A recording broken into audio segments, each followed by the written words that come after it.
अस्सलाम वालेकुम, नमस्कार, आदाब, सत श्री अकाल। मैं हूं आपके साथ नबील अख्तर और इस वक्त आप देख रहे हैं नबील अख्तर न्यूज़। बारात में डीजे बजाने और दूल्हे को घोड़े पर बैठाकर बारात चढ़ाए जाने से नाराज इमाम साहब ने निकाह पढ़ाने से साफ इनकार कर दिया। काफ़ी जद्दोजहद के बाद लड़के वालों ने माफ़ी मांगते हुए डीजे बंद करवाया, जिसके बाद निकाह पढ़ाया गया और लड़की को विदा किया गया। हम आपको बता दें कि उलेमाओं ने शादी को आसान बनाने के लिए बारात में ज़्यादा लोग न लाने, डीजे बजाने, घुड़झड़ी करने, दहेज लेने और लड़की वालों का ज़्यादा खर्च न करवाने पर पाबंदी लगा रखी है, ताकि उन गरीब लड़कियों की शादियां भी आसानी से हो सकें जो इतना कुछ करने के काबिल नहीं हैं, क्योंकि पैसा न होने से ऐसी लड़कियां कुंवारी रह जाती हैं और उनके रिश्ते नहीं आ पाते।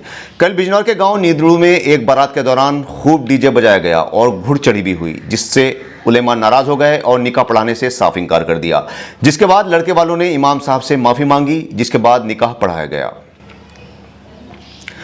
Meerut Pauri four lane highway के आधे अधूरे काम के बावजूद टोल वसूली के विरोध में चल रहा किसानों का धरना 12वें दिनों तक चला। कल 7वें दौर की बातचीत के बाद एसडीएम नजीबाबाद के दखल देने के बाद किसानों की समस्याओं का समाधान कर दिया गया, जिसके बाद इनके बीच एक समझौता पत्र भी तैयार हुआ। तय हुआ कि 10 किलोमीटर के दायरे में रहने वाले लोग आधार कार्ड दिखाकर बिना टोल दिए प्लाजा को पार कर सकेंगे। इस समझौते के बाद धरना समाप्त कर दिया गया। भारतीय किसान यूनियन का कहना है कि जो सहमति पत्र तैयार किया गया है, अगर उसमें कुछ गड़बड़ी की गई तो 23 जुलाई से फिर से टोल नहीं चलने दिया जाएगा। ये व्यवस्था है, इसका निर्माण कार्य अगर बिना निर्माण कार्य पूर्व वगैरह।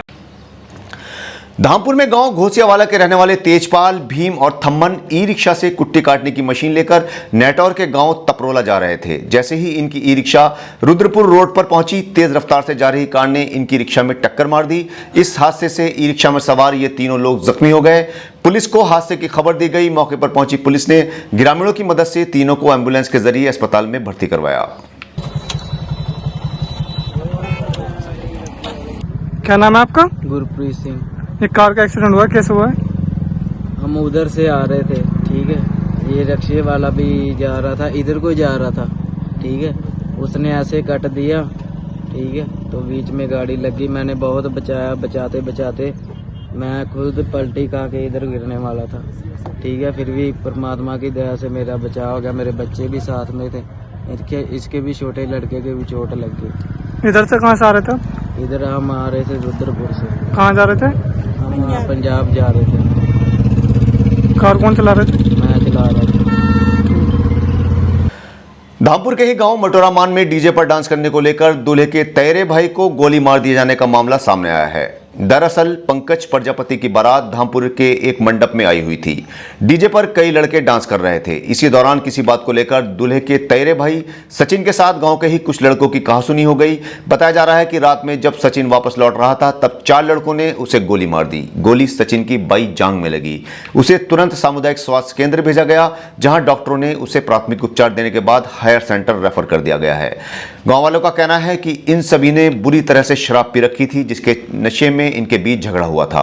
पुलिस मामले की जांच में लगी हुई है। सचिन के परिवार वालों ने गांव के ही रहने वाले अनिल, आशु, अनुज और लक्की के खिलाफ थाने में तहरीर दी है। पुलिस ने चारों आरोपियों को हिरासत में ले लिया है।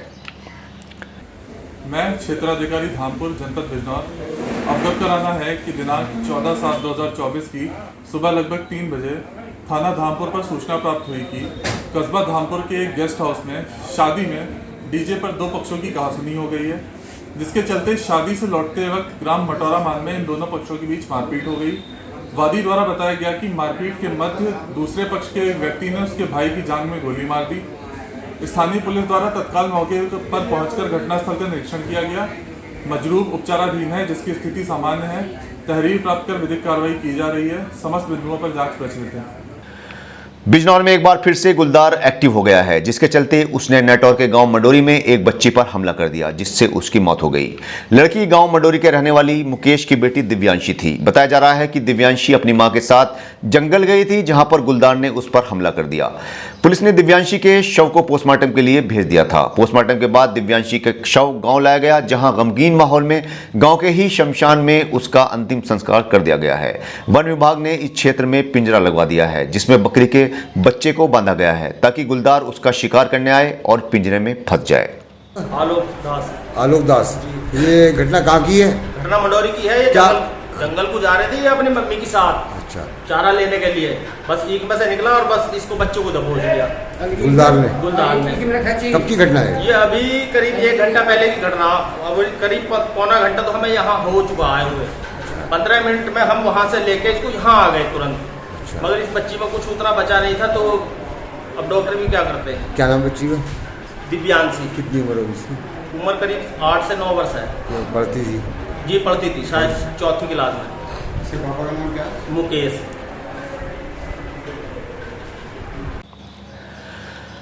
उपचुनाव में मिली जीत पर कांग्रेसियों ने जश्न मनाया है। प्रदेश की 10 सीटों सहित बद्रीनाथ और मंगलौर विधानसभा सीट पर हुए चुनाव में कांग्रेस उम्मीदवारों की जीत पर नूरपुर में कांग्रेस के कार्यकर्ताओं ने बुद्ध बाजार चौक पर ढोल नगाड़ों के साथ जश्न मनाया और खूब मिठाइयां बांटी। मैं कांग्रेस नगर अध्यक्ष नूरपुर निजामुद्दीन इदरीसी। ये जो मिठाई बांटी गई है, ये 7 राज्यों में 13 विधानसभा का जो उपचुनाव हुआ था उसमें कांग्रेस की % जीत की खुशी में शिव मंदिर चौराहे पर आज हमने मिठाई का वितरण किया है और लोगों को जो है कांग्रेस के प्रति आकर्षित किया है। और आने वाले समय में कांग्रेस को जो है पूर्ण बहुमत से जो है सरकार की बनने के लिए लोगों को प्रेरित किया है। चांदपुर में व्यापारियों ने जीएसटी ऑफिस पर हंगामा किया। उन्होंने ऑफिसर्स पर व्यापारियों के उत्पीड़न का आरोप लगाया है। उनका कहना है कि जीएसटी अधिकारी हठ धर्मिता के चलते उनका उत्पीड़न कर रहे हैं। व्यापारी 2 घंटे तक धरने पर बैठे रहे। मौके पर पहुंचे ज्वाइंट कमिश्नर ने व्यापारियों की समस्याओं को सुना, जिसके बाद व्यापारी शांत हो गए। आज जीएसटी ऑफिस पर हंगामा है, क्या पूरा मामला जी बताइए। ये जो जीएसटी अधिकारी हैं गोकुल नगर में रहती हैं और गोकुल नगर में सब रेस्टोरेंट व्यापारी हैं थोक के, और सब अच्छा व्यापार करते हैं नंबर 1 का।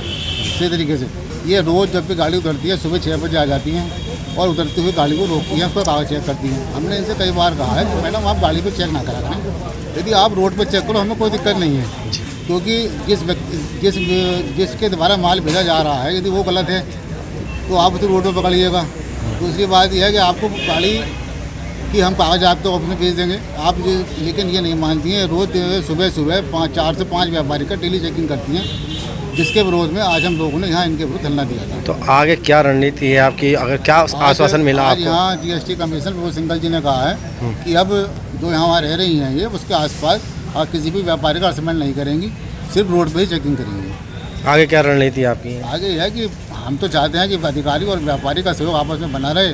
जो व्यापारी गलत है उसके खिलाफ आप कार्रवाई करें, हमें कोई दिक्कत नहीं है, लेकिन जो व्यापारी सही है उसका आप उत्पन्न ना कीजिएगा। आज जनपद चांदपुर में कुछ व्यापारी संगठनों का नेताओं का फ़ोन आया था कि सर मैडम सड़क पर दुकान के बाहर गाड़ियों की चेकिंग करती हैं, गोदाम के बाहर चेकिंग करती है, इस तरह से हम लोगों का उत्पीड़न हो रहा है। इस संबंध में मैं आया, मैंने व्यापारियों से बात करी। तो सबसे पहला प्रश्न ये रखा गया क्या ये जांच करना उचित है कि नहीं है। इसमें मेरे द्वारा उनको नियमानुसार बताया गया कि जांच कहीं भी प्रति व्हीकल्स की जांच करने का दायित्व मोबाइल यूनिट्स को है। वो कहीं भी होगा तो उस पर पेपर जांच करने का अधिकार उनके पास पूरा है वैट एक्ट जीएसटी एक्ट के अंतर्गत। तो कहीं भी अगर वो माल ट्रक पर लदा हुआ है तो उससे संबंधित पेपर्स की जाँच की जा सकती है।